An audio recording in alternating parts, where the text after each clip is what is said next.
L'attente est terminée. La réunion de la Fed est programmée ce mercredi 14 décembre. Si vous voulez en savoir plus, voici le calendrier économique. À 9h30 du matin, nous découvrirons le rapport britannique sur l'emploi pour novembre. Les données précédentes sont apparues mixtes car les inscriptions au chômage ont augmenté, mais le taux de chômage a légèrement reculé. Les données sur la production industrielle de la zone euro pour octobre seront disponibles à 10h. La production a ralenti en septembre après une forte hausse d'1,8% affichée le mois précédent. La Suisse fera connaître son indice ZEW du climat économique pour décembre à la même heure. L'indice a gagné 3,7 points en novembre, affichant sa troisième hausse consécutive et s'établissant à son plus haut sur 6 mois. Le discours étroitement surveillé du gouverneur de la Banque d'Angleterre, Mark Carney, est programmé à 12h15 GMT. Il prendra la parole à Londres lors de la création d'un groupe de travail sur le rapport concernant les risques financiers du changement climatique. Les États-Unis publieront l'estimation préliminaire de leurs ventes au détail pour novembre à 13h30.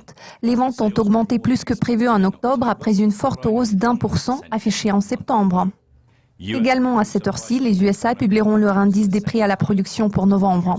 Les prix à la production n'ont vu aucun changement en octobre car la hausse des prix des biens a été compensée par une baisse des prix des services. La déclaration de politique monétaire de la Fed, très attendue, est programmée à 19h. La majorité écrasante des participants au marché table sur un relèvement des taux d'intérêt. Les traders seront attentifs à tout commentaire concernant le plan d'action futur. La Nouvelle-Zélande doit publier son indice manufacturier pour novembre à 21h30. L'indice a perdu 2,3 points en octobre, tout en restant dans le territoire positif.